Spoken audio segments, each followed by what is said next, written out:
Habib Utsman bin Yahya mungkin mengacu pada pure prinsip normatif hitam putih boleh dan tidak boleh dengan dampak-dampak yang beliau pikirkan. Tapi Mbah Hasyim Asy'ari diganduli oleh masyarakat pribumi, oleh masyarakat Nusantara yang mau tidak mau menjadi bagian daripada ikatan historis yang sangat kuat yang mempengaruhi cara Mbah Hasyim berpikir, sehingga mempengaruhi Mbah Hasyim membuat sebuah keputusan untuk menolak penghargaan dari pemerintah Belanda, Mas Yusuf.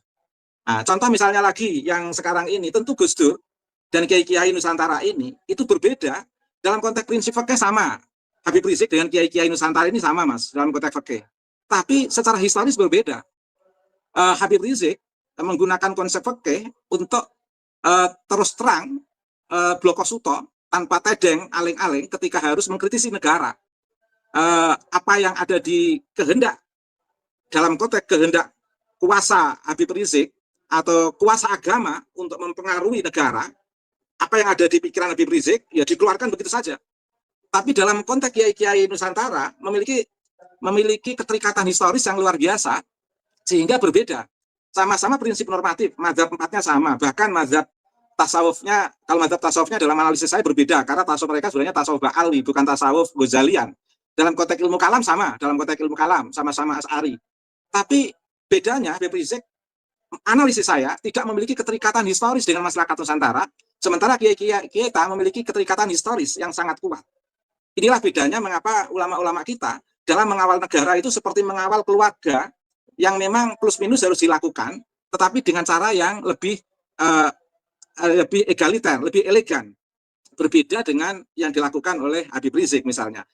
Tugas untuk Kiai Ubed dalam tanda kutip ya, bahwa buku semacam ini harus banyak dan harus diperkaya perspektifnya. Tadi menyebut ini adalah jangkar atau kerangka umum dari pemikiran Kiai Ubed.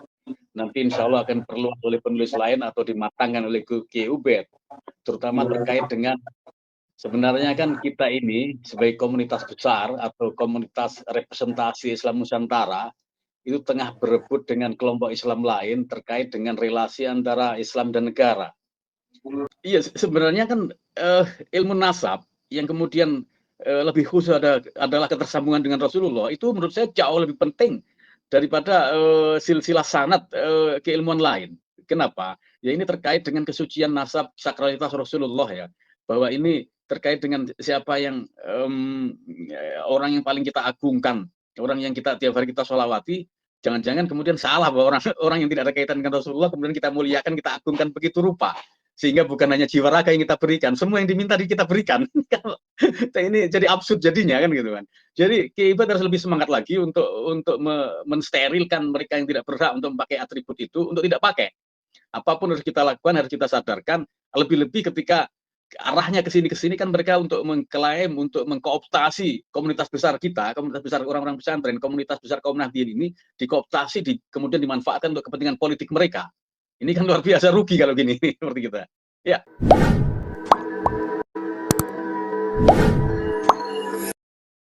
Terima kasih Mas Yusuf atas kesempatan yang diberikan kepada saya untuk menyampaikan garis besar dari buku yang saya tulis dari hasil penelitian di UIN Wali Songo Semarang. Kebetulan dalam tahun 2005 ini akan ada 3 buku saya yang terbit. Ini termasuk yang pertama. Yang kedua nanti tentang 4 tokoh beda zaman yang akan memaparkan estafet pemikiran dan gerakan Syekh Ahmad Al-Mutamakin yang dilanjutkan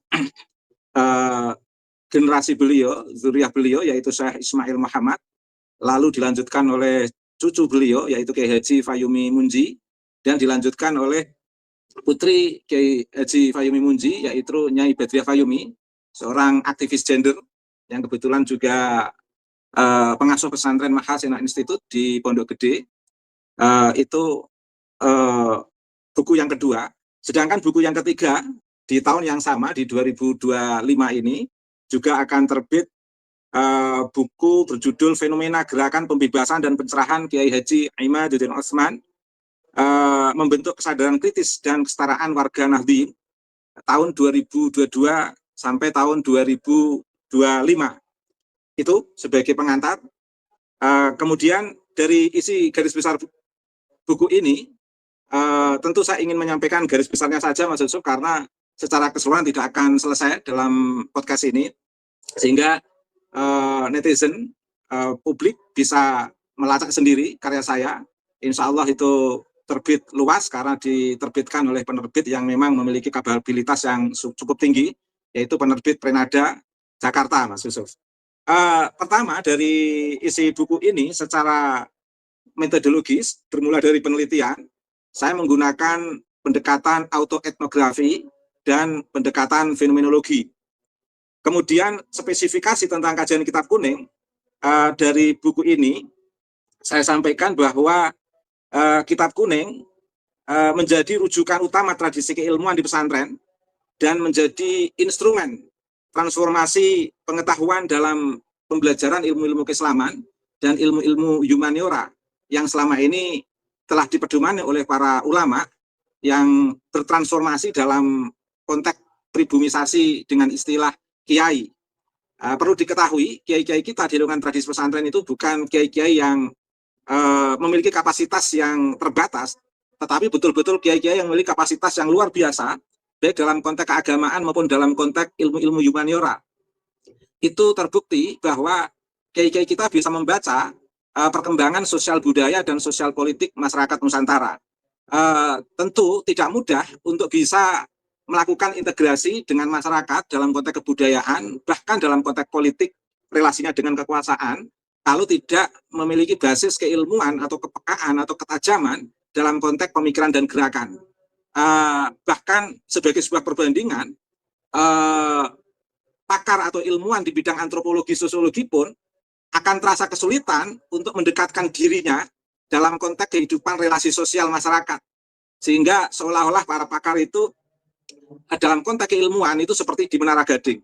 Tetapi ulama-ulama kita di satu sisi memiliki perspektif keilmuan yang luar biasa, tetapi betul-betul bisa mengimplementasikan, bisa mempribumisasikan, bisa mengkontekkan keilmuan itu dalam ruang tataran kehidupan sosial masyarakat. Dan itu tidak mudah untuk dilakukan oleh seorang ilmuwan sekalipun kalau tidak memiliki kepiawaian dan tradisi pribumisasi yang sudah turun-temurun yang dimulai dari modeling Wali Songo.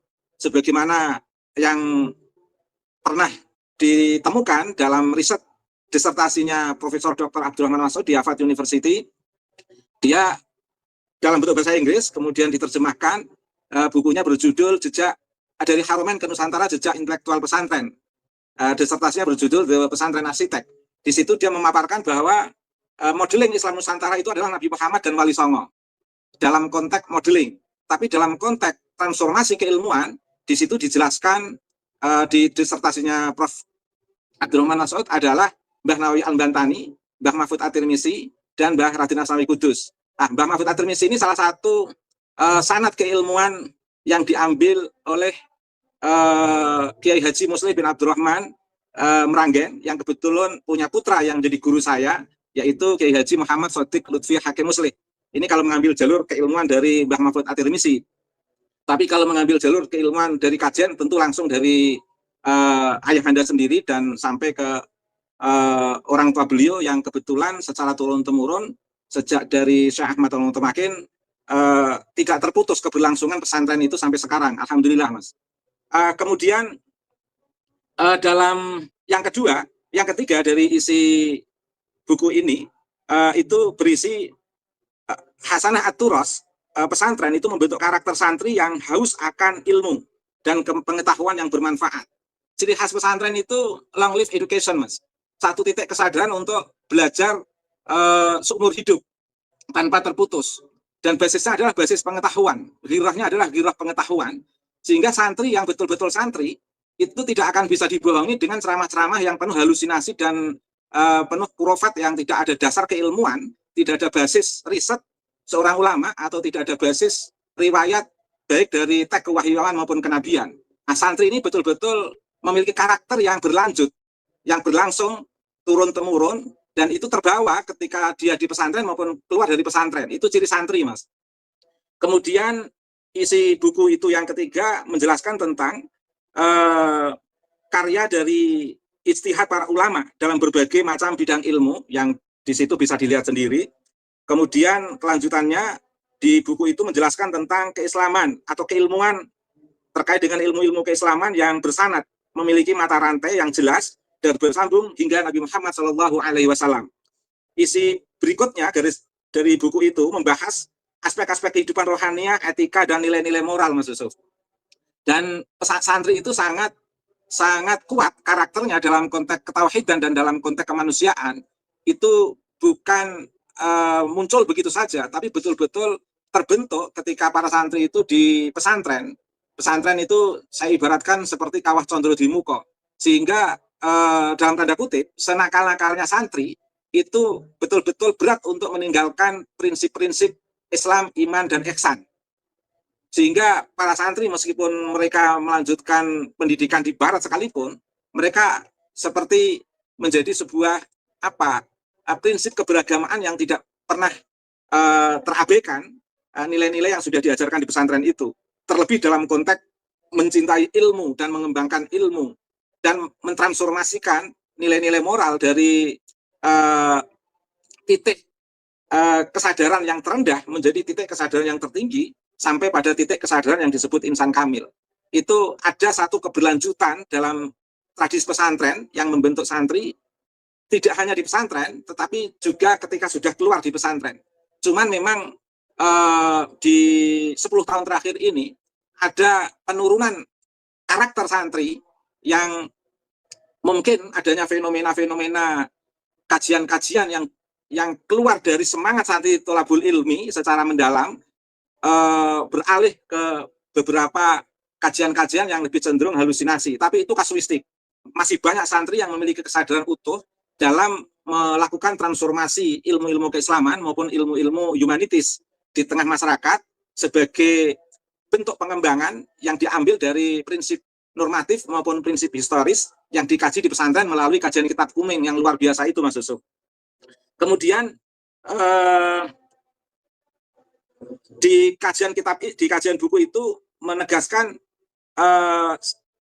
betapa para kiai dan para santri itu betul-betul serius melatih kemampuan berpikir kritis dan analitis yang luar biasa, sehingga kalau seorang santri selama tidak terjangkiti oleh virus dalam tanda kutip yang bersifat pemikiran halusinasi, itu para santri akan tetap masih bisa memiliki saringan otak yang betul-betul kritis terhadap segala fenomena yang ada di sekitarnya, baik dalam konteks fenomena sosial, kebudayaan maupun berkaitan dengan sosial politik, atau fenomena yang terkait dengan model-model keberagamaan yang cenderung tidak rasional, yang cenderung lebih mengarah kepada pola-pola agama yang halusinatif itu, Mas Yusuf. Dan itu akan tertangkap oleh para santri, karena para santri itu betul-betul menerima sebuah proses pendadaran atau proses berpikir kritis yang dimulai oleh para kiai. Kemudian yang terakhir dari garis besar isi buku saya itu, bahwa dari hasil riset saya yang saya paparkan di buku itu menekankan pesantren dari basis kajian Aturos itu menekankan ketauhidan, kemanusiaan, keadilan, dan persamaan, Mas Yusuf. Perlu diketahui, penghormatan santri kepada kiai itu adalah penghormatan dari aspek keilmuan yang masih bersifat sangat wajar. Dan di pesantren sendiri, para kiai itu melarang santri melewati di hadapan kiai sampai membungkukkan tubuhnya di bawah standar orang ruku. Itu dimarahi sekali, Mas. Apalagi sampai sujud-sujud, sampai mencium kaki. Itu sebenarnya di luar tradisi pesantren itu, Mas Yusuf. Para santri itu menghormati kiai itu wajar dalam konteks keilmuan, mencium dalam konteks komunikasi dialektika kebudayaan, bukan dalam konteks destruktif, seolah-olah di situ ada sebuah penghambaan. Tidak. Bahkan banyak kiai yang sangat demokratis, sangat komunikatif dalam membangun dialektika keilmuan dengan para santri, tidak hanya pada saat mengajar kitab, Mas Yusuf, tapi pada saat kiai diundang ceramah di mobil, menuju tempat ceramah, itu kiai sama santri itu dialog biasa, Mas Yusuf.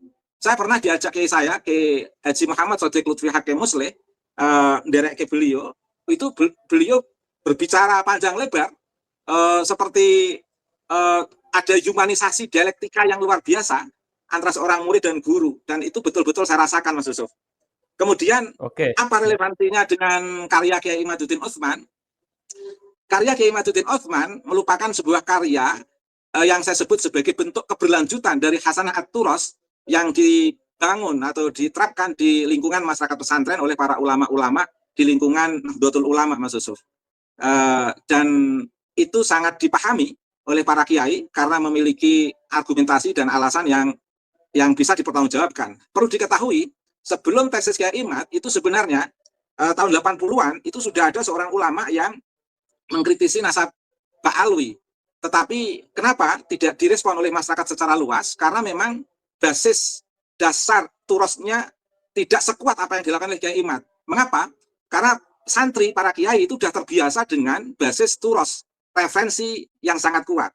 Sehingga ketika tahun 80-an ada seorang kiai ulama yang mengkritisi nasab Ba'alwi, itu tidak direspon. Karena dasarnya dianggap oleh para kiai itu kurang kuat. Lah, sementara sekarang ini, tesis Kiai Imaduddin Utsman itu mencukupi data-data yang diperlukan sebagai sebuah hujah yang kuat untuk menjelaskan terkait dengan nasab Ba'alwi yang selama ini telah kita diskusikan itu. Sehingga para ulama sangat mudah menerima karena karya Kiai Imaduddin Utsman memiliki kekhasan, keberlangsungan dalam suasana Hasanah At-Turos yang notabene sudah sangat familiar di lingkungan tradisi pesantren, Mas Yusuf. Terima kasih. Itu pengantar saya, Mas Yusuf. Oke, baik, panjang lebar sekali. Selamat datang Dr. Soleh Basari. Ini saya juga masih punya hutang ke Dr. Soleh Basari untuk melakukan podcast Ihya Ulumuddin tentang aktivisme ngaji. Saya baru sadar bahwa Dr. Soleh juga ini penguasaan terhadap kitab kuningnya mendalam ini.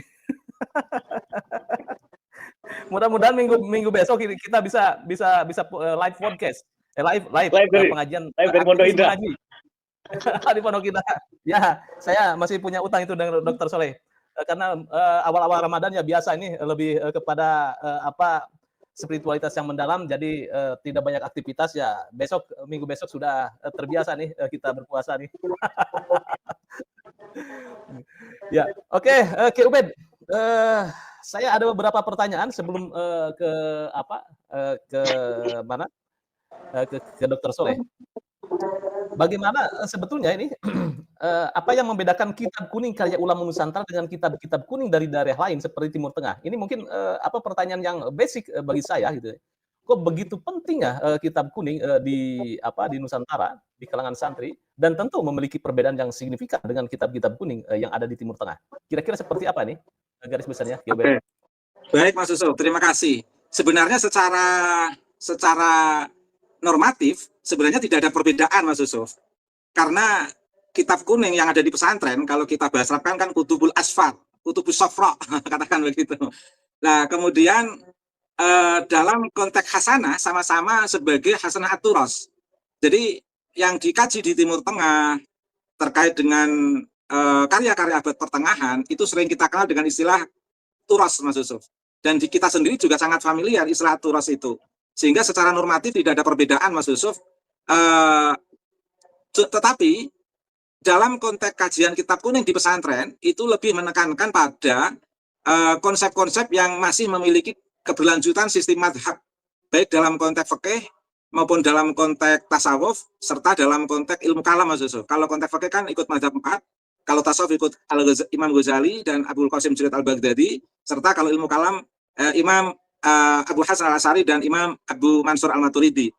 Nah, seluruh hasanah yang memiliki keberlangsungan pemikiran terkait dengan ketiga ranah bidang keilmuan dengan mazhabnya masing-masing, inilah yang menjadi titik dasar normatif para ulama di lingkungan tradisi pesantren untuk menyebut dengan istilah kitab kuning, Mas Yusuf.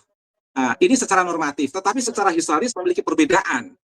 Kalau kajian turos di Timur Tengah itu dalam konteks keilmuan itu berhenti pada tataran keilmuan murni, pure keilmuan, Mas Yusuf.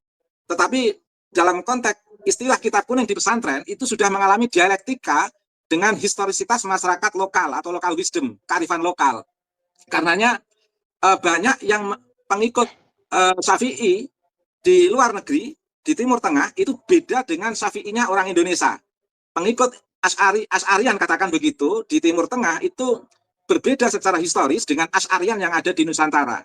Hal yang sama, pengikut Ghazalian yang ada di Timur Tengah itu berbeda secara historis dalam konteks Ghazalian di Indonesia.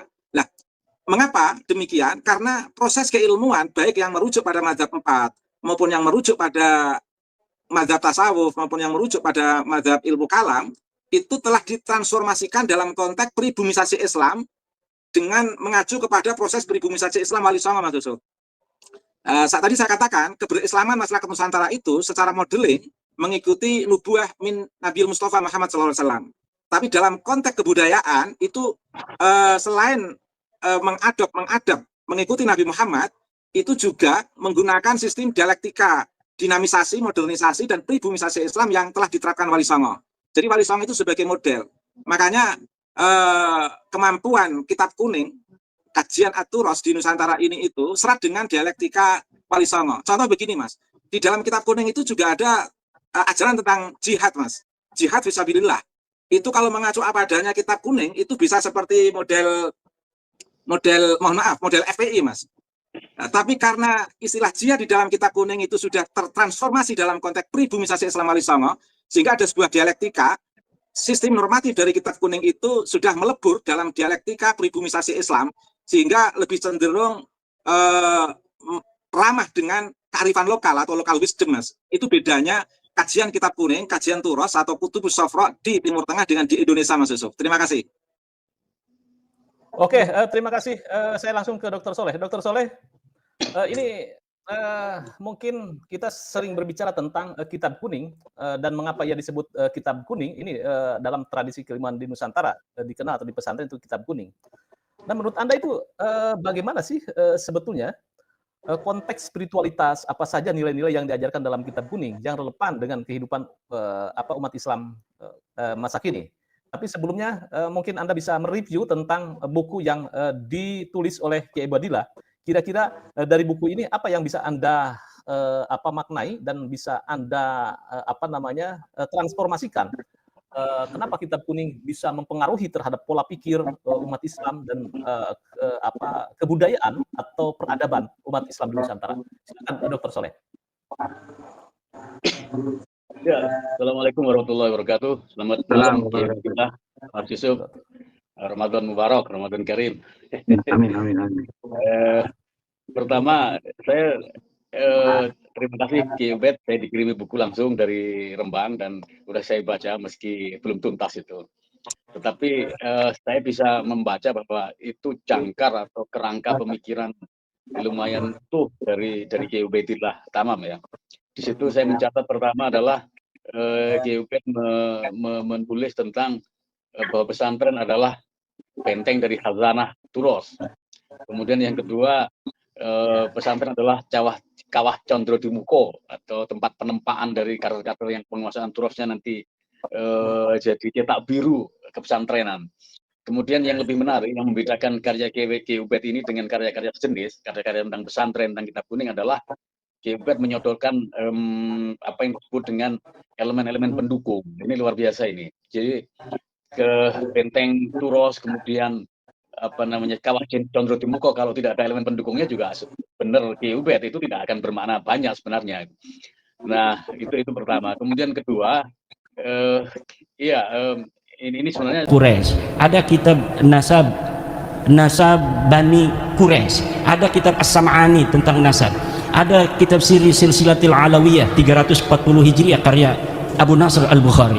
Tapi di situ bukan masa di mana Ahmad bin Isa hidup. Jadi kita nggak pakai sebagai dalil. Yang kita pakai dalil mulai daripada kitab nasab yang bisa diakses paling tua, yaitu Tahdzibul Ansab karya Al-Ubaidili 435 Hijriah. Tugas untuk Ki Ubed dalam tanda kutip ya, bahwa buku semacam ini harus banyak dan harus diperkaya perspektifnya. Tadi menyebut ini adalah jangkar atau kerangka umum dari pemikiran Ki Ubed.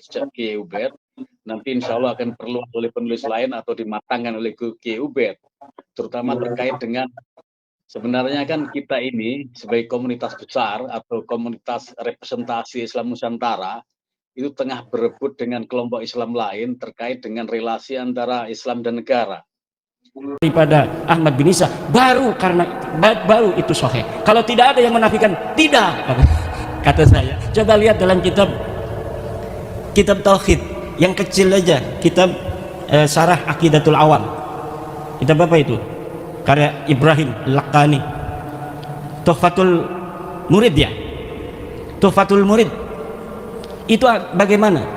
Sesuatu yang sah untuk dinafikan adalah sesuatu yang subut. Sesuatu yang bisa ditiadakan adalah sesuatu yang ada. Kalau sesuatu yang tidak ada itu tidak bisa ditiadakan karena dia sudah tidak ada secara ontologis. Sekarang ada yang tidak hadir.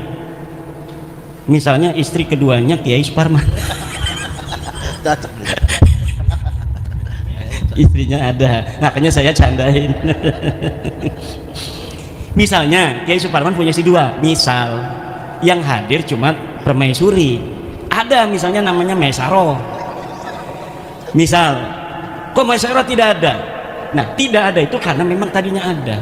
Tapi kalau memang sesuatu itu tidak ada, maka bagaimana sesuatu yang tidak ada kemudian kita nafikan? Itu dalam teori filsafat itu tidak logis. Kalamun ghairu mantiqiyyin, kalam yang tidak mantiki, yang tidak logis, tidak masuk akal. Nah, ini akan panjang ini karena semuanya sudah paham. Nanti kita di dalam diskusi aja bahwa begini kesimpulannya. Untuk mengetahui dia diisbat cucu Nabi atau tidak, itu menggunakan metodologi nasab, ilmu nasab dan kitab nasab. Secara kitab nasab mereka sudah hakul yakin kata Rama Irama bahwa mereka bukan cucu Nabi. Untuk mengetahui apakah mereka ini nama-nama yang disebutkan sampai Ahmad bin Isa itu sosok historis, orangnya betul-betul ada atau tidak, itu menggunakan pendekatan historis, yaitu melalui menelusuri nama-nama keluarga mereka ini dalam kitab-kitab sejarah. Dan dalam penelitian penelusuran saya mengenai nama-nama keluarga mereka, dari mulai Abdurrahman Segaf, kakeknya Ali Abu Bakar As-Sakran, Abdurrahman As-Segaf punya ayah katanya namanya Muhammad Maula Dawilah. Ini adalah sosok yang fiktif. Dari mulai Muhammad Maula Dawilah punya ayah Ali Sahibud Darak, Ali Al-Ghayyur, Faqih Muqaddam, Ali bin Sohib Mirbat bin Ali Qoli Qasam bin Alwi, sampai Ubaid, itu semuanya sosok ahistoris, orang fiktif yang namanya diurut begitu saja demi untuk mencapai ketersambungan sampai Ahmad bin Isa yang sudah sahih sebagai keturunan Nabi. Jadi jangankan bisa diisbat secara ilmu nasab, uang sosoknya aja nggak ada. Bagaimana sih Kiai Ahmad bisa menemukannya? Begini Pak, di Tarim itu banyak orang dulu. Faqih Muqaddam itu 653 Hijriah. 653 Hijriah di Tarim itu banyak ahli-ahli agama, ulama-ulama besar. Ada kitab-kitab nasab sejarah yang ditulis. Kejadian apa saja yang terjadi di Tarim itu ada dalam kitab Al-Yafi'i, dalam kitab Tabaqat Fuqaha Yaman, dalam kitab As-Suluk, semuanya diterangkan. Ada kejadian pembunuhan para fuqaha 560 Hijriah itu, ada penyerbuan dari kerajaan membunuh para kiai-kiai karena perbedaan dalam cara pandang keagamaan. Tapi tidak ada satupun nama-nama yang disebutkan ulama baik yang dibunuh maupun tidak dibunuh dari keluarga Ba'alwi. Kenapa? Karena memang waktu itu mereka tidak ada di Tarim. Katakanlah tadi Kiai Ubed nyinggung-nyinggung tentang Kiai Ahmad terkait dengan gerakan pembatalan nasab, itu layak untuk diangkat. Kenapa? Karena ada gelagat bahwa dalam pertarungan, dalam rivalitas bernegara, relasi Islam dan negara, kita ini sebenarnya secara perlahan mulai ditepikan. Misal klaim bahwa bendera merah putih itu nenek moyang kami yang bikin, tanggal 17 Agustus itu istikharahnya nenek moyang kami, Indonesia Raya itu ciptaan nenek moyang kami, dan kami-kami yang lain seperti itu akan kokoh kalau tidak ada dobrakan seperti dilakukan oleh Kiai Imaduddin, oleh Kiai Baidullah dalam bentuk buku ini. Jadi ini buku sangat relevan dan harus diperkaya memang. Nah, kemudian ketiga, ketika saya menyebut bahwa kita ini mulai terdesak atau di pinggir sebenarnya terkait sebagai komunitas besar Islam Nusantara, komunitas asli, dengan ketika dihubungkan dengan negara adalah manakala ternyata kelompok mereka itu tidak hanya memanfaatkan resources, tidak hanya memanfaatkan sumber daya, tidak hanya memanfaatkan nomenklatur keislaman, keagamaan untuk hadir, untuk memenangkan pertarungan di level negara, tapi hampir di semua segmen, di industri minyak ternyata mereka ada, di industri di Pertamina yang kasus itu mereka ada hadir, kemudian di industri di jasa-jasa lain, di segmen politik lain atau sumber-sumber ekonomi lain mereka juga hadir. Sementara kalangan kita seperti di bukunya Ki Ubed tadi baru sebatas bahwa kita adalah benteng dari khazanah keilmuan Turos, benteng dari kitab kuning, sekaligus juga kawasan Torimuko. Kita sedikit lupa, kita sedikit khilaf, sedikit alpa bahwa elemen pendukung yang disebut Ki Ubed tadi dalam hal ini adalah bagaimana relasinya dengan negara, bagaimana bidang-bidang itu kita perluas, itu sedikit terabaikan. Nah, ruang kosong itu atau sejatinya kan satu-satunya resources yang kita desakkan dalam konteks negara hanya konteks keislaman belaka. Padahal kan dalam bernegara itu ada aspek lain di luar aspek agama. Ada aspek ekonomi, aspek industri, aspek politik, kemudian aspek-aspek kesehatan dan lain-lain. Katakanlah bahwa ada sekian rumah sakit, sekian perguruan tinggi yang dikelola oleh negara atau milik negara. Berapa persen pemain kita ada di situ? Berapa persen sumber daya kita terserap di situ? Belum lagi yang hal-hal yang sifatnya teknokratik atau yang muatan teknologinya tinggi yang kita tidak bisa menjangkau. Nah, ini kan nyaris satu-satunya yang kita jadikan sumber daya untuk bertarung, untuk terlibat sebagai representasi sebagai komunitas di level negara adalah nomenklatur keagamaan keislaman belaka. Nah, keislaman pun maunya direbut oleh mereka. Jadi ini tantangan luar biasa itu. Jadi Ki Ubed harus lebih bersemangat lagi untuk memperkaya spektrum dan lain-lain. Nah, kemudian yang terakhir menjawab pertanyaan Mas Yusuf tadi, seperti apa sih sebenarnya peran kitab kuning dalam cetak biru keislaman kita? Sepanjang yang saya tahu bahwa hampir orang-orang pesantren, komunitas NU dan semacamnya, itu pola pikirnya adalah mindsetnya adalah mindset kitab kuning. Jadi spektrum, perspektif, cara pandang, paradigma terkait kehidupan, terkait negara, terkait yang lain-lain, itu mikotnya, dasarnya, pijakannya adalah pola pikir kitab kuning. Ini luar biasa memang efek pengaruh kitab kuning ini bagi kita, bagi komunitas pesantren, bagi komunitas Nahdliyin. Dan itu nyaris sebagai sumber daya satu-satunya. Ini sebenarnya tidak apa namanya, tidak begitu strategis kalau hanya satu bidang, kemudian kita kuat di situ, di bidang lain kita kosong. Kemudian lebih-lebih menjadi spektrum, menjadi perspektif, menjadi mindset.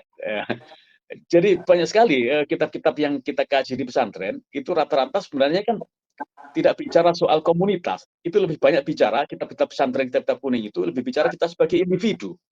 Kita sebagai subjek tunggal, bukan sebagai representasi komunitas. Maka kalau kita bicara soal umat, kita bicara soal kelompok, kita bicara soal ini, kitab kuning tidak banyak membantu. Sangat individualis sekali. Misal tentang yang kemarin saya sodorkan ke Mas Yusuf untuk dibaca kitab Hikam misalnya. Itu kan relasi sangat intim antara individu, antara person dengan Tuhan.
dan tidak ada orang lain, apalagi komunitas, apalagi negara.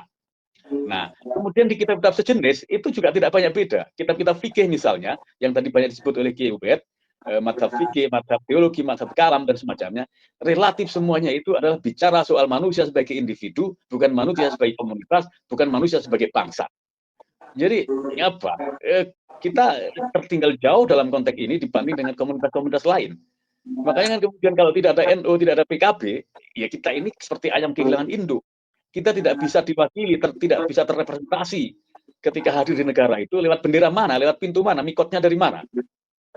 Nah, makanya sebenarnya kan ini harus mulai kita pikirkan, dan alhamdulillah Ki Ubed telah membuka cakrawala itu, membuka wacana itu ketika menyebut dalam bukunya adalah elemen pendukung. Selama ini orang-orang pesantren, kiai-kiai, orang-orang NU hanya bicara dua hal yang disebut di buku Ki Ubed itu. Bicara soal pesantren sebagai benteng dari khazanah keilmuan Turos, kemudian bicara sebagai kawah Condro Timuko. Sementara elemen pendukung, kemudian institusi lain, infrastruktur itu tidak dipikirkan. Nah, kalau nggak dipikirkan, ya kita menjadi inward looking, tidak outward looking. Kita melihat ke internal, ke dalam, bukan keluar. Nah, kalau seperti itu kan kita tidak, kalau dalam peribahasa nggak beda jauh dengan kata dalam tempurung gitu. Mungkin itu dulu Mas Yusuf. Oke, Kiai, Dr. Soleh, ini ada yang menarik tadi nyinggung-nyinggung Kiai Imad itu ya terhadap ini. Menurut Anda bagaimana sih kontribusi Kiai Imad atau Kiai Imaduddin Al-Bantani dalam memperkaya kajian-kajian, terutama dia kajian Ma'alawi ya, dapat mempengaruhi generasi muda dalam memahami tradisi keilmuan, kontekstualitasnya dengan tradisi kitab kuning. Kiai Imad kan menulisnya lewat kitab kuning. Artinya ini ada sebuah relevansi semacam kultur ya, kultur sosok ulama Nusantara dengan tipikalnya adalah referensi kita terhadap kitab kuning yang referensinya betul-betul Al-Turos. Silakan Dr. Soleh. Iya, yang dilakukan oleh Kiai Imaduddin, kemudian Kiai Ubaidillah Tamam dan semacamnya, itu adalah menyempurnakan atau menuntaskan resolusi jihadnya Kiai Hasim tahun 10 November tahun berapa itu? 48 di Surabaya itu. Kalau tidak kita tuntaskan, klaim-klaim perjuangan mereka, perjuangan kita, klaim bahwa resolusi jihad 10 November itu adalah kontribusi orang-orang pesantren, itu menjadi muspro, menjadi musnah oleh catatan sejarah, menjadi hilang meski ada Hari Santri Nasional dan semacamnya. Tetapi kan klaim-klaim mereka, klaim-klaim kelompok lain ya, itu sangat politis jelas ketika menyebut bahwa bendera, hari kemerdekaan, kemudian lagu Indonesia Raya, lagu-lagu nasional lain dan semacamnya, itu diklaim secara sepihak seperti itu. Nah, mereka ini siapa gitu, dan kehadirannya di kita itu di mana? Nah, pelurusan model Kiai Ubaidillah, pelurusan model dilakukan oleh Kiai Imaduddin dan semacamnya itu adalah menuntaskan perjuangan Kiai Hasim tahun 50-an itu pada waktu resolusi jihad itu. Dan kalau dulu Kiai Hasim menggelorakan dengan hubul waton minal iman, resolusi jihad, takbir, pakai takbir dan semacamnya. Nah, kemudian sekarang ini kan kelanjutan dari itu ya Kiai Ubaidillah ini yang serius melanjutkan menuntaskan perjuangan itu. Kalau kemudian Kiai Ubaidillah tidak hadir, Kiai Imaduddin tidak hadir dan semacamnya, maka kita satu-satunya sumber representasi kehadiran kita di negara itu keislaman dan perjuangan-perjuangan pra kemerdekaan atau setelah kemerdekaan itu akan menjadi hilang karena diklaim oleh mereka. Lagi-lagi bahwa ini klaim atau perebutan kontestasi dalam bernegara representasi dari Islam. Siapa yang berhak memegang bendera panji-panji Islam ini di level negara. Kalau kemudian kita berpangku tangan, bertumpang dagu, tidak berjuang, tidak menuntaskan apa yang dilakukan oleh Kiai Hasim dan semacamnya, ya kita akan hilang dari kontribusi kita akan diabaikan, kita tidak dihitung dan kita kehilangan representasi di level negara. Sekarang ini lagi-lagi saya sebut kita terselamatkan oleh PKB yang solid, NU yang solid, meski terjadi dinamika dan lain-lain itu soal lain. Tetapi harus banyak lagi karya-karya, harus banyak lagi ruang-ruang publik yang harus diisi, harus disemarakkan dengan model-model pemikiran Kiai Ubaidillah ini atau Kiai Imaduddin. Kalau tidak, ya sudahlah, wassalam kita ini. Ya, satu lagi nih Dr. Sereh, ya dalam pandangan Anda bagaimana para ulama Nusantara menjaga keseimbangan ya antara teks-teks kitab kuning dan kebutuhan umat yang terus berkembang? Iya, kitab kuning ini kan apa namanya, lahir rata-rata kan di era-era sebelum keemasan Islam dan setelah keemasan Islam. Nah, sementara karya-karya waktu keemasan Islam itu tidak banyak yang masuk ke Nusantara. Sebelum keemasan Islam yang saya maksud adalah seperti tadi disinggung sedikit oleh Kiai Ubaidillah, seperti karya-karya Imam Syafi'i. Syafi'i ini kan lahir atau hadir itu kan sebelum Islam masa keemasan. Di era-era Umayyah, Damaskus itu membangun atau menata mengkonsolidasi kekuatan politiknya. Belum sempat membangun keilmuan, belum sempat membangun ekonomi, belum sempat membangun ekspansi keluar wilayah. Baru konsolidasi internal. Nah, di tengah-tengah konsolidasi internal itu yang terbesar karyanya dinasti Umayyah di era itu adalah apa yang disebut Kiai Ubaidillah tadi, hadirnya 4 madhab fikih dalam jagat pemikiran atau jagat praktek keagamaan dan dalam komunitas Islam. Nah, itu keilmuan kedua sebenarnya setelah keilmuan tafsir. Tafsir pertama itu, jadi keilmuan Islam itu yang hadir pertama-tama adalah ilmu tafsir, itu tafsir Tobari, itu era sahabat. Ibnu Jarir al-Tobari ini masuk sahabi dia. Kemudian setelah era apa namanya Tobari, era ilmu tafsir, yang dibangun keilmuan selanjutnya adalah keilmuan fikih. Ada 4 madhab fikih di situ dibangun selama hampir 3 abad.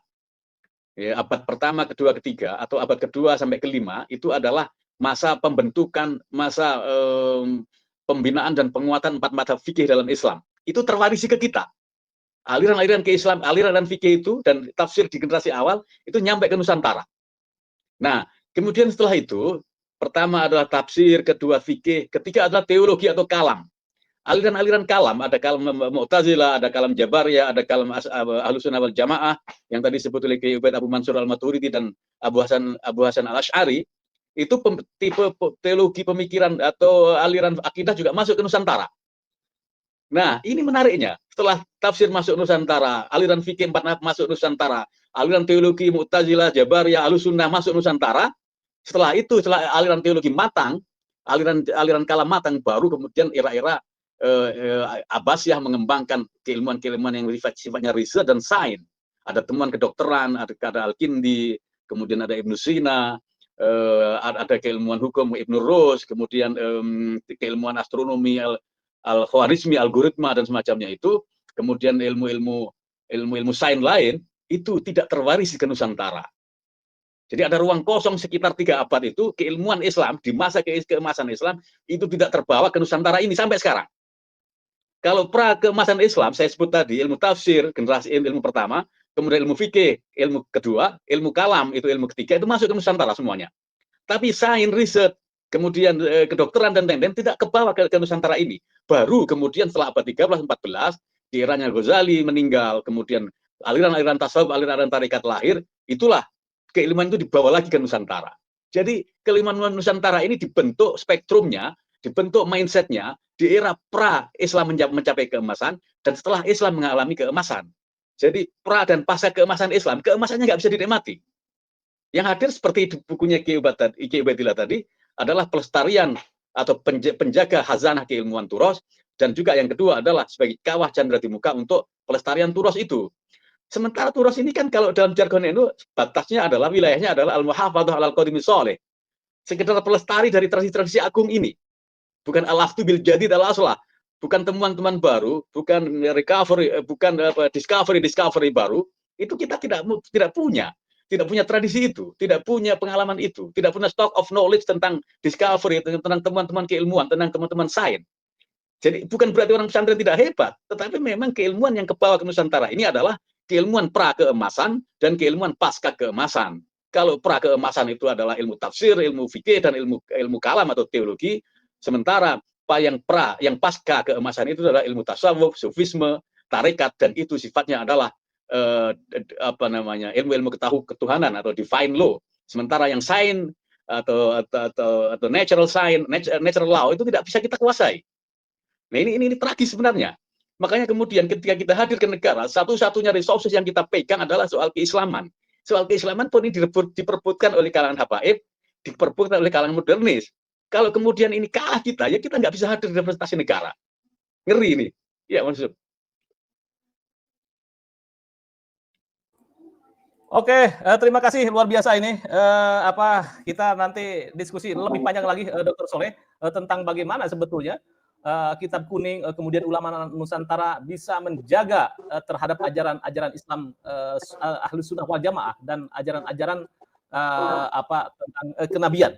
Kita langsung saja di dalam buku ini kan Kitab Kuning adalah punya peran besar bagaimana Kitab Kuning itu untuk menjaga tentang kelestarian ajaran Islam, kemudian juga tentang peninggalan-peninggalan atau turas-turas Islam di masa kenabian dan masa sahabat. Silakan, Kiai Ubed.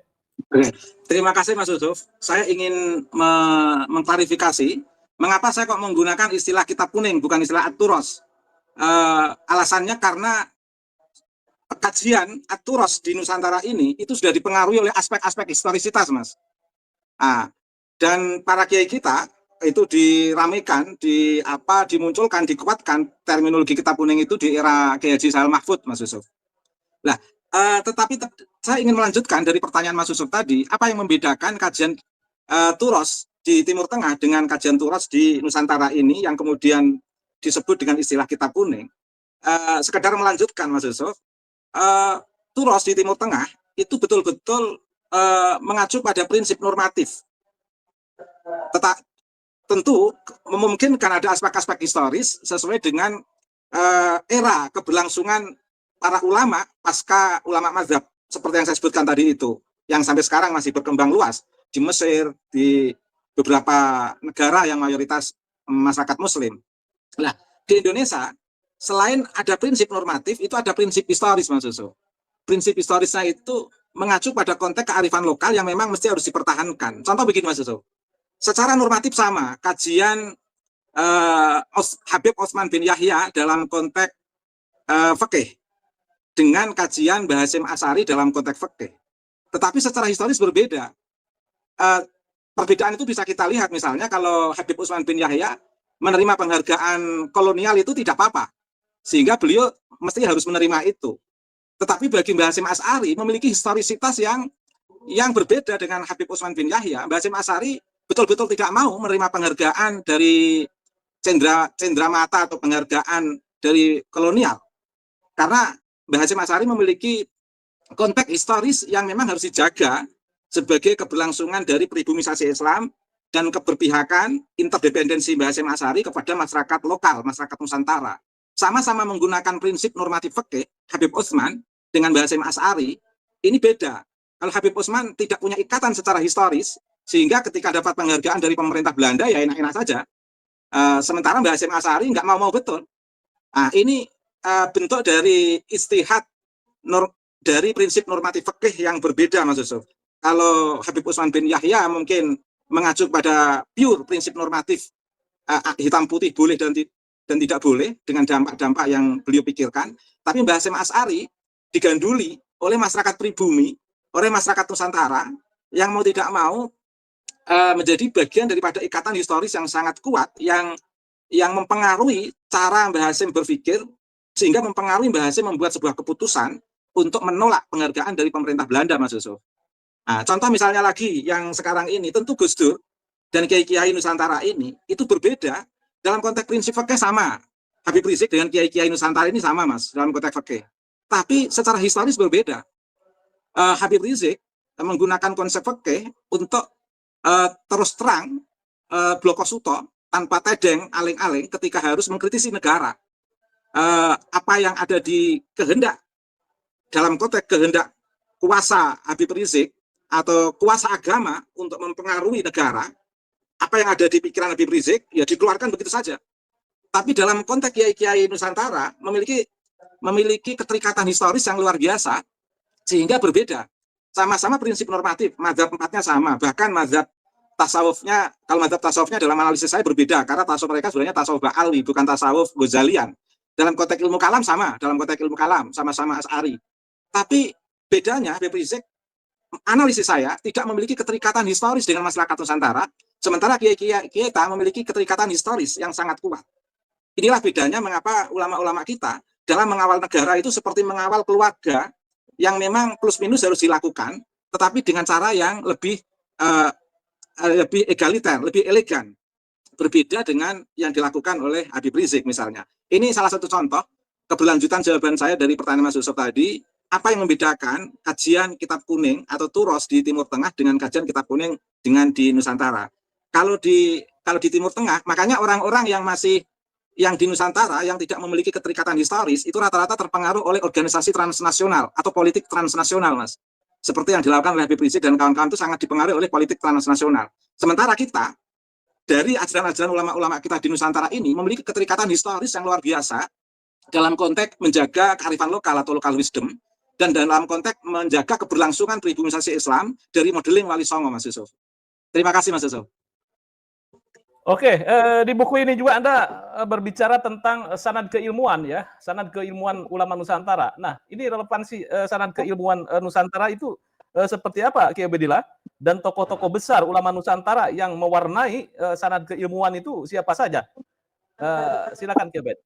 Oke, sanad keilmuan ulama Nusantara itu saya bagi jadi dua, Mas Yusuf. Sanad keilmuan yang berbasis pribumisasi Islam itu diambil dari Wali Songo. Sanad keilmuan dalam konteks Hasanah At-Turos itu diambil dari jalur yang mayoritas ini, Mas Yusuf, diambil dari jalur Syekh Nawawi Al-Bantani sampai ke atas, sampai pada ulama mujtahid mutlak dalam konteks ilmu fikih, sampai kepada Imam Ghazali dalam konteks tasawuf, sampai pada Imam Abu Hasan Asy'ari dalam konteks ilmu kalam, dan juga mengacu kepada Syekh Mahfud At-Tirmizi dan Syekh Raden Asnawi Kudus. Tetapi perlu diketahui, sebenarnya selain secara formal sanad keilmuan ketiga ulama ini itu tercatat diambil dari guru-guru yang ada di Timur Tengah, mereka ini juga belajar secara sanad keilmuan, tetapi mungkin tidak tercatat karena kebanyakan catatan sanad keilmuan ketiga ulama ini rata-rata memakai jalur yang di luar dari jalur Wali Songo. Tetapi perlu diketahui, meskipun demikian ada sanad yang tidak tercatat secara formal, tetapi betul-betul dipelajari oleh ketiga ulama ini, Mbah Nawawi Al-Bantani, Mbah Mahfud At-Tirmizi, dan Syekh Raden Asnawi Kudus. Artinya apa? Sebelum Mbah Nawawi Al-Bantani itu pergi ke Timur Tengah, beliau sudah alim. Artinya sudah belajar dengan ulama Nusantara. Yang tidak bisa dipungkiri, mereka ini memiliki keberlanjutan keilmuan yang memang sudah diajarkan sejak ulama-ulama sebelumnya. Dan hal yang sama dengan Mbah Mahfud At-Tirmizi, sebelum ke Arab itu sudah belajar dengan Mbah Soleh Darat. Mbah Soleh Darat belajar dengan Mbah Murtadho atau Mbah Muhammad Syahid dari kajian dari Dzurriyyah Syekh Mutamakin. Apalagi Raden Asnawi Kudus. Raden Asnawi Kudus itu juga bagian ulama yang memang min abna'i Mutamakin, dari Dzurriyyah Syekh Mutamakin, Mas Yusuf. Dan karenanya sebelum ramainya para ulama ini belajar ke Timur Tengah, itu pesantren-pesantren kuno itu sudah mengajarkan kitab-kitab kuning, Mas Yusuf, termasuk di kajian. Sebelum era para ulama ke Timur Tengah itu sudah secara turun-temurun diajarkan kitab kuning di Nusantara ini. Tetapi memang ketika kita mencari catatan tertulis, guru ini dari guru ini sampai guru ke atas yang melalui jalur Wali Songo itu tidak ada catatannya, Mas. Tetapi perlu diketahui, memang khas ulama kita itu tidak pernah mencatat yang bukan dari jalur resmi formal tadi, itu rata-rata mencatat gurunya dari gurunya sampai mbah gurunya, katakan begitu, Mas Yusuf. Seperti saya, di buku itu saya jelaskan, sanad keilmuan saya yang di luar jalur dari abah saya sendiri, itu saya mengambil dari Yai Muhammad Shadiq Lutfi Hakim Muslih bin Kiai Hakim bin Mbah Muslih bin Mbah Abdurrahman, dan Mbah Muslih ini belajar dengan Mbah Mahfud At-Tirmizi, Mas Yusuf. Dan Mbah Muslih ini juga belajar dengan Mbah Maksum Lasem. Tapi Mbah Maksum Lasem juga belajar di kajian dengan Mbah Siraj. Nah, Mbah Siraj itu belajar dengan Kiai Ismail Muhammad. Kiai Ismail Muhammad buyut dari Kiai Fayumi Munji. Itu. Jadi sebenarnya sudah sangat rapi sanad keilmuan di ulama Nusantara ini, Mas, sebelum mereka itu belajar ke Timur Tengah. Sehingga saya kalau boleh mengatakan, pembelajaran ulama-ulama kita di Timur Tengah itu sebenarnya kan dalam konteks istifadah, Mas, untuk menguatkan, mengambil manfaat dari pengembangan keilmuan yang sebenarnya secara basic dasar keilmuan itu sudah dipelajari dengan ulama Nusantara sendiri, Mas Yusuf. Oke. Terima kasih, Mas Yusuf. Ya, terima kasih Kiai Ubedillah. Saya langsung ke Dr. Soleh Basari. Dr. Soleh, ini apa yang membedakan sanad keilmuan ulama Nusantara dengan sanad keilmuan di kawasan lain seperti Timur Tengah? Ini kan perlu kita elaborasi nih. Silakan Dr. Soleh. Menarik ini uraiannya Ki Ubaidillah. Jadi semakin beri pemahaman ke kita bahwa model keilmuan pesantren itu transmisinya adalah melalui silsilah sanad, ketersambungan sanad, koneksitas sanad. Dan ini menjadi sistem transmisi keilmuan yang khas di NU sebenarnya ya, di Nusantara. Atau sebenarnya ini sistem keilmuan yang khas awalnya itu di ilmu hadis kan gitu. Nah, satu sisi itu, sisi lain secara tidak disengaja bahwa transmisi keilmuan model silsilah sanad ini adalah membentuk semacam aristokrasi keilmuan atau bahwa aristokrasi bahkan komunitas ya, bahwa kemudian disebut bahwa kiai-kiai itu adalah penguasa-penguasa lokal atau raja-raja kecil kan gitu kan. Nah, itu awalnya adalah terbentuk oleh silsilah sanad semacam ini. Nah, ya dalam keilmuan agama kan seperti di sejumlah kitab hadis di pembukaannya Muslim atau siapa ya kalau nggak salah, memang sanad itu menjadi hal vital. Laulas sanad laqala man syaa ma syaa gitu kan. Kalau tanpa sanad seseorang bisa ngomong apa aja sesukanya kan gitu. Nah, ini kan terkait ilmu hadis. Kalau saya sih sebenarnya kalau terkait ilmu-ilmu sains, ilmu-ilmu riset dan semacamnya yang saya sebut tadi tidak terwarisi, tidak terbawa ke Nusantara sampai sekarang ini, baik secara konten keilmuannya maupun tradisinya, maka kemudian seakan-akan keilmuan itu bermuara pada sistem sanad. Kalau dalam sains, dalam riset, menurut saya memang tidak tergantung pada model sanad seperti itu. Nah, kalau terbentuk lewat silsilah sanad semacam itu, memang sakralisasi ilmu itu menjadi terbangun, menjadi utuh. Dan juga genuinitas itu yang lebih penting sebenarnya kan. Di samping soal sakralisasi dan aristokrasi, yang paling penting dari sistem sanad keilmuan itu adalah genuinitas keilmuan.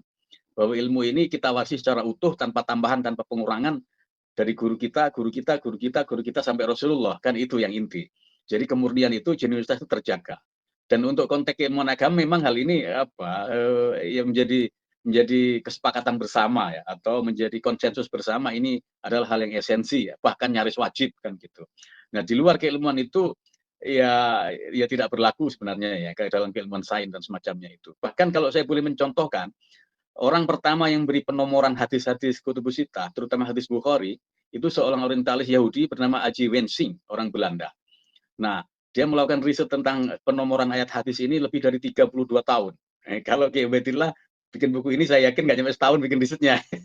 Jadi kita bandingkan betapa seriusnya Yahudi itu, dan menariknya dia tidak pakai sanad, dia mengasih penomoran ilmu hadis Bukhari, kemudian hasil karyanya, hasil temuannya itu disepakati dan digunakan di seluruh negara Islam, di seluruh orang-orang yang mengkaji hadis, dan memudahkan kita semua untuk mencari hadis tertentu di Bukhari, persis semudahnya kita mencari ayat-ayat dalam Al-Quran. Sebelum dilakukan penomoran, kita susah sekali mencari hadis itu. Ya. Oke, iya. Satu lagi nih, saya pertanyaan yang sama nanti juga ke Kiai Ibadillah. Ini bagaimana Dr. Soleh, kajian nasab yang dilakukan oleh Kiai Imaduddin Usman membantu memetakan jejak ilmuwan besar di Nusantara? Dan mengapa ini penting dalam konteks sejarah keilmuan Islam ini? Iya, sebenarnya kan ilmu nasab yang kemudian lebih khusus adalah ketersambungan dengan Rasulullah, itu menurut saya jauh lebih penting daripada silsilah sanad keilmuan lain. Kenapa? Ya ini terkait dengan kesucian nasab, sakralitas Rasulullah ya. Bahwa ini terkait dengan siapa yang orang yang paling kita agungkan, orang yang kita tiap hari kita sholawati. Jangan-jangan kemudian salah bahwa orang yang tidak ada kaitan dengan Rasulullah kemudian kita muliakan, kita agungkan begitu rupa. Sehingga bukan hanya jiwa raga yang kita berikan, semua yang diminta kita berikan. Ini jadi absurd jadinya kan gitu kan. Jadi Kiai Ibad harus lebih semangat lagi untuk mensterilkan mereka yang tidak berhak untuk memakai atribut itu, untuk tidak pakai. Apapun harus kita lakukan, harus kita sadarkan.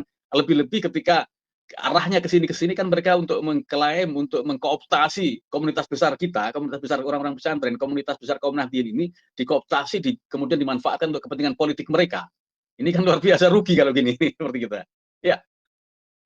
Oke, Kiai Ibadillah mungkin bisa menambahkan, dan saya juga sedikit bahwa di sini buku sini saya coba ini mengkontekskan apakah ada hubungan antara kajian nasab dan kualitas sanad keilmuan yang diteruskan oleh ulama-ulama Nusantara, khususnya dalam ajaran-ajaran yang diajarkan oleh Kiai Imaduddin Usman. Silakan.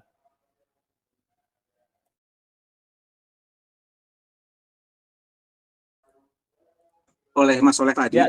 Tetapi sebagai closing statement saya hanya ingin menutup saja karena waktunya sudah hampir berakhir dengan khasanah yang luar biasa yang ada dalam tradisi pesantren, Mas Yusuf. Pertama, di awal kajian Syekh Al-Imam Al-Alamah Syekh Muhammad Nawawi bin Umar Al-Jawi Al-Bantani At-Tanari As-Syafi'i, di awal kajian beliau itu menjelaskan, mengutip sebuah hadis Nabi, Maruya an Nabi sallallahu alaihi wasallam annahu qala khaslatani la syai'a afdalu minhuma al-imanu billah wa naf'u lil muslimin. Baik dalam konteks bil maqal, au bil jah, au bil mal, au bil badan.